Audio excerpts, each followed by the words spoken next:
Assalamualaikum warahmatullahi wabarakatuh. Perkenalkan, nama saya Natasha Febriani dengan NIM 2134310 dari Prodi Informatika. Baiklah, dalam kesempatan kali ini saya akan menjelaskan tentang Design Thinking dan UX dengan mata kuliah Pemrograman Berorientasi Objek dengan dosen pengampu Bapak Iip Permana, STMT.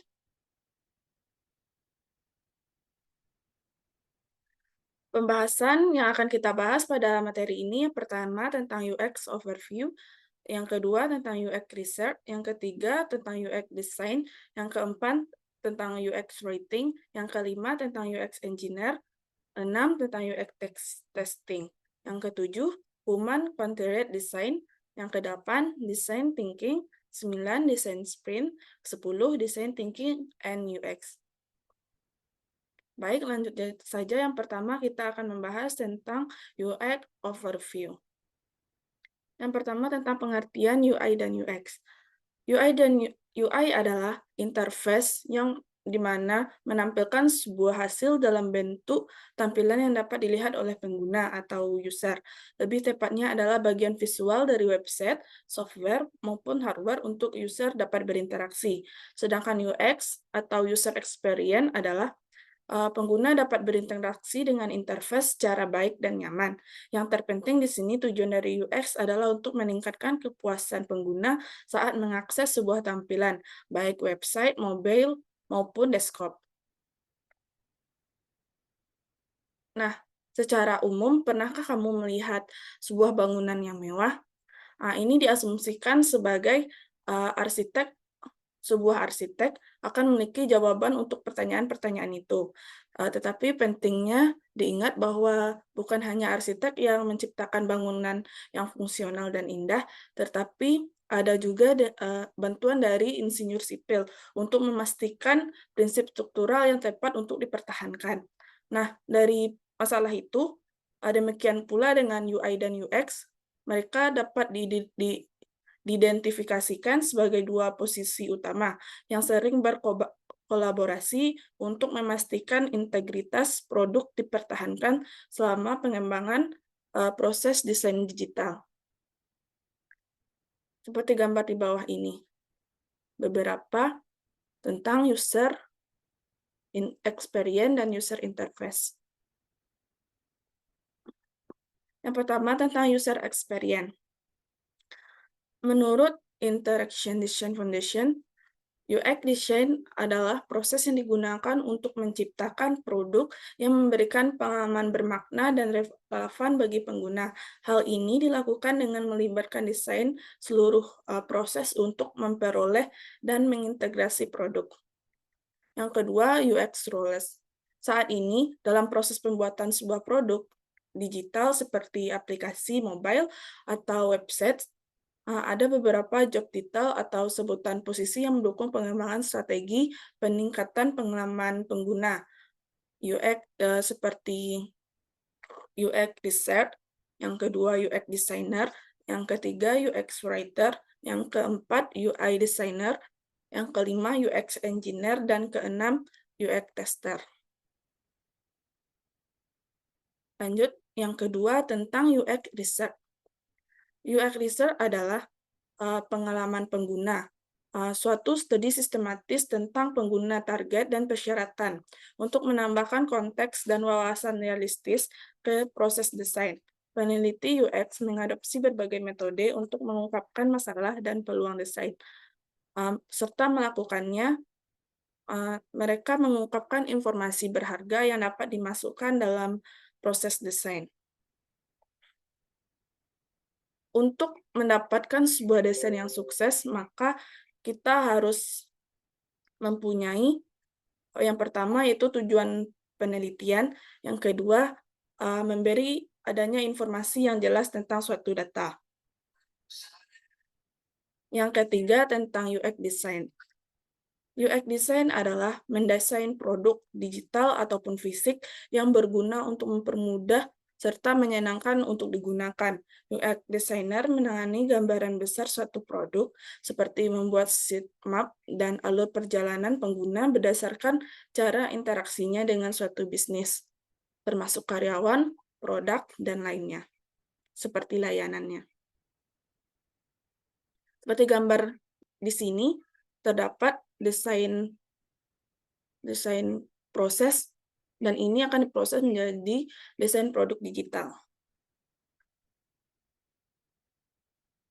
Wireframe adalah blueprint bagi para UI dan UX designer, yaitu skema atau kerangka yang dapat memberikan gambaran kasar atau low fidelity setiap halaman yang terdapat dalam sebuah website atau aplikasi sebelum memasuki tahapan visual mockup. Alur wireframe. Proses pembuatan wireframe selalu diawali dengan penentuan alur dan konten, berdasarkan pada interaksi antar user dan produk. Alur berarti penggerakan yang dilakukan atau dialami pengguna dalam produk digital, sedangkan konten adalah informasi yang akan ditampilkan kepada pengguna di setiap tahapan atau halaman. Contohnya seperti penggunaan aplikasi Gojek. Fitur dasarnya kita memesan Gojek, bayangkan alurnya bagaimana ketika user akan menggunakan aplikasi. Yang pertama, buka aplikasi sampai akhir memesan Gojek. Seperti gambar di bawah ini. Selanjutnya, mockup. Mockup adalah gambaran yang paling realistis dan menyerupai dari hasil final yang ingin ditunjukkan. Mockup biasanya akan diberikan atau ditunjukkan setelah tahap perancangan konsep selesai, sebelum memasuki eksekusi final. Selanjutnya, perbedaan UI dan UX. Terdapat pada gambar, bisa dilihat. Selanjutnya, sistem desain. Sistem desain merupakan kumpulan dari komponen yang digunakan secara berulang dalam suatu dapat menjaga standar kualitas dan konsistensi dari desain seperti yang telah kita bahas sebelumnya. Selanjutnya, UI Style Guides adalah kumpulan modular semua elemen pada user interface produk kita, serta bersama dengan kode snippet untuk developer yang akan di-copy dan dipaste sesuai kebutuhan untuk mengimplementasikan elemen-elemen itu. Materi yang keempat tentang UX Writing. UX Writing adalah kegiatan membuat salinan yang memandu user dalam suatu produk dan membantu mereka untuk menggunakannya. Tujuan utama dari penulisan UX adalah untuk menyelesaikan komunikasi antar user serta produk digital. Konten strategi, UX Writing, dan microcopy. Seperti gambar di bawah ini. Selanjutnya, UX Writer Roles. Seperti gambar, menulis salinan untuk keseluruhan produk, membuat salinan baru untuk fitur yang perlu dipelajari oleh penulis UX, serta mengimprove salinan. Yang kelima tentang UX Engineer. UX Engineer adalah engineer yang berfungsi untuk membantu dan memfasilitasi kolaborasi antara desain dan rekayasa.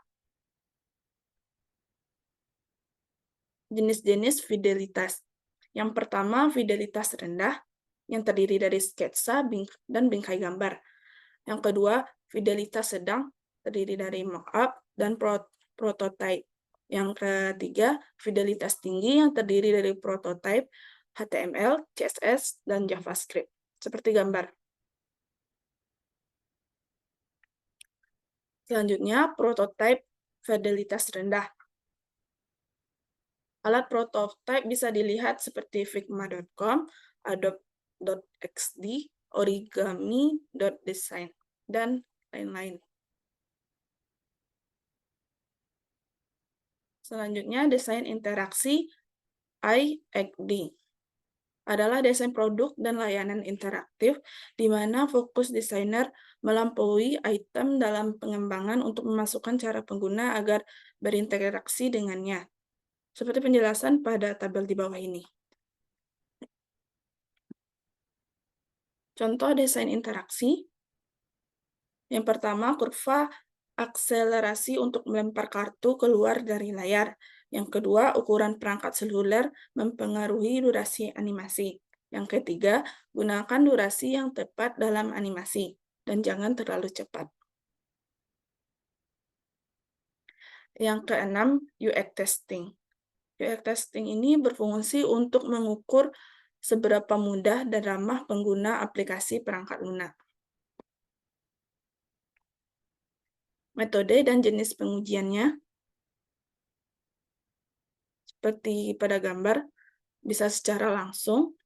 Yang kedua, jarak jauh. Yang ketiga, dimoderasi versus tidak dinomenderasi, serta jarak jauh versus secara langsung, serta eksploratif versus komparatif.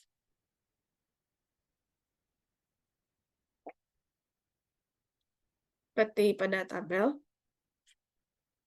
yang pertama, goals terdiri dari penggunaannya kritis, yang kedua, signal yang terdiri dari saluran untuk matriks UX, yang ketiga, matriks yang terdiri matriks UX yang dapat diukur.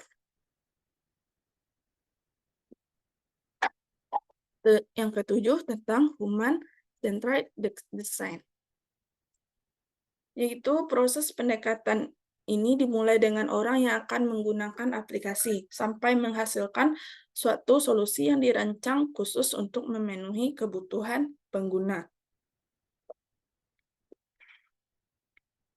Human-centered design, seperti pada gambar.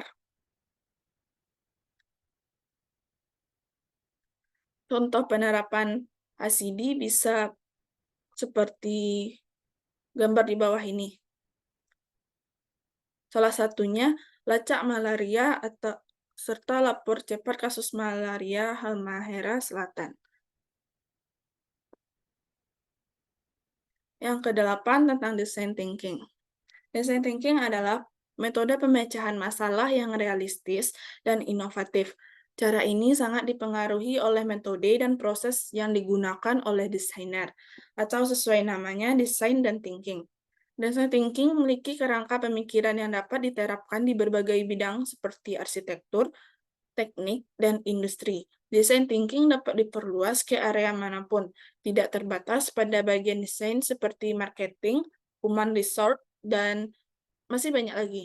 Fokus dari design thinking adalah pada konsumen atau pengguna. Selanjutnya, tahapan design thinking. Terdapat pada gambar, bisa dilihat. Tahapan design thinking yang pertama yaitu Stanford Design School, kedua MIT, yang ketiga IBM, dan yang keempat IDEO. Yang kesembilan, design sprint. Design sprint adalah proses metodologi berdasarkan pemikiran desain yang menangani dan memecahkan masalah dengan cara yang paling efisien dalam rentang waktu tertentu. Design thinking bisa dilihat pada gambar di bawahnya. Fase design sprint. Bisa terlihat pada tabel. Baik, yang terakhir tentang design thinking dan UX. Fokus dari design thinking adalah pada konsumen dan pengguna. Penekanan utamanya adalah pada manusia, bermaksud untuk memahami kebutuhan konsumen atau pengguna dalam pengembangan cara-cara inovatif untuk memenuhi kebutuhan pengguna.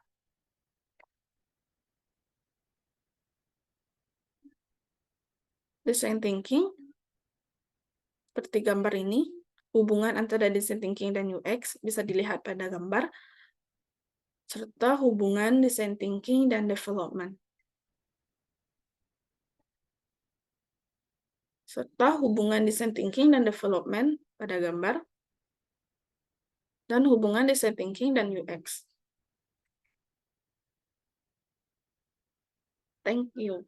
Baik, sampai di sinilah hasil penjelasan materi saya dan tentang design thinking dan UX. Maaf kalau ada kesalahan kata ataupun penjelasan. Assalamualaikum warahmatullahi wabarakatuh.